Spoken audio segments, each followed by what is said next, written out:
Well, hey friends, Roger here. Welcome to my channel, Roger's Reads, and welcome to another Thriller Thursday. So this week we're talking about a book entitled Every Value Break, written by Peter Swanson. So, I went into this thinking it was going to be a domestic thriller, but it really ended up being so much more. This is one of those books that ends up being completely different, a completely different story than what you initially thought going in. So we follow our main character, Abigail Baskin, who works for a publishing company in New York, and she's in love with and is marrying a very charming tech billionaire named Bruce Lamb. So the couple is busy planning their wedding, and Abigail feels like she's the luckiest woman in the world. Because, hello, marrying a billionaire. So during her bachelorette weekend in California, actually, she ends up getting a little bit too drunk and has a one-night stand with an attractive guy. So both Abigail and the man agreed that they wouldn't exchange their real names, so she refers to him simply as Scotty. Afterwards, she attempts to put the tryst behind her and forget about the man, as she's now convinced that more than ever, she wants to spend the rest of her life with Bruce. Well, one day she kind of freaks out when she's walking on the street and spots Scotty in a coffee house, in a coffee shop, and she's almost certain that it's him. Hoping that it's just a coincidence, as she goes on her way and tries not to give it another thought. But then, I think it was that same day, she receives an email from the man stating that he felt that their night was really special and that they should get to know each other better.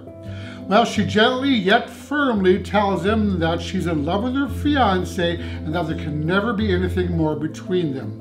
And that's the last that she hears from him. So the wedding happens, and then Bruce whisks her off to Hart Pond Island, actually, for their honeymoon.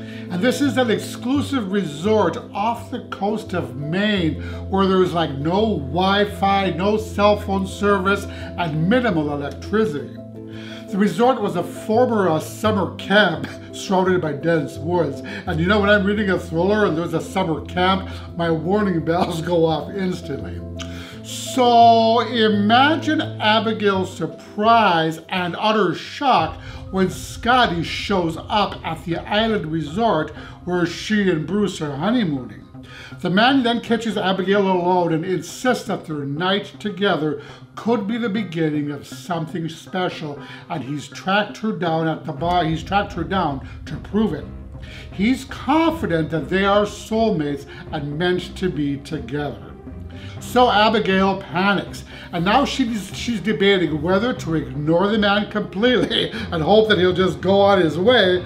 And of course, there's always the risk that he'll tell her husband about the affair, or whether she should come clean with Bruce herself and tell him what happened in California, and risk putting not only her honeymoon but also her brand new marriage in jeopardy.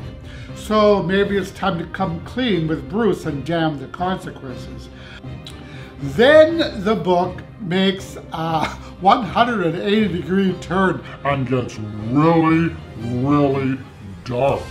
So what we get now is the mother of all twists. And it's at this point where the story ends up being completely different than I thought it was. So just when you think you figured out the story, everything changes. In fact, the atmosphere of the novel begins to feel totally unreal and dreamlike, and I don't mean that in a good way. And my anxiety began increasing with each chapter. I thought that right from their arrival on the island, there were little crumbs of clues that there was something not quite right about this island. There was like a sense of foreboding. So the story that veers from a happy honeymoon to being extremely suffocating and claustrophobic, and Abigail's happy vacation quickly spirals out of control. And the eerie summer camp vibe here also helped ratchet up the creep factor, which kind of gave it a Friday the 13th vibe to it, especially during the second half of the book. So it's this point that I'd say the story kind of stops being a thriller and kind of dips its toes into horror territory. So you know, I tend to really enjoy thrillers that take place in isolated locations in which people are trapped and are unable to get out, such as on yachts, on a resort during a snowstorm, on an island. So the setting of this story was really ideal for me. I also liked how resourceful Abigail, our main character, becomes as she's forced to do whatever it takes once her situation really begins to escalate. You know, though the story did start out a tad slow, it ends up being quite a fast-paced adventure once the twist is revealed. There is virtually no let-up once the story starts riveting along to an inevitable conclusion, and what we think is a mere stalker story turns out to be an adrenaline-fueled, heart-pounding story of courage. Really, I was on pins and needles the entire time I was reading this book. And the resolution was absolutely bonkers. It was wild, far-fetched, and way, way out there, yet it worked for me. It worked really quite well for me. But let me say that you do have to be willing to suspend disbelief a little bit and just sit back and enjoy the ride.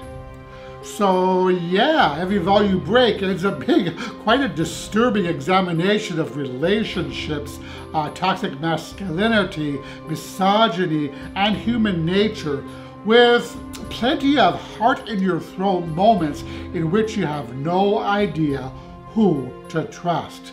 So yes, quite a compelling and cleverly plotted tale that I really, really enjoyed. So did you like this video? If so, please click the like button below, as that really helps my channel out. And as always, I thank you so much for watching. I really appreciate all of your support, and I'll be talking to you all in the next video. Roger and out.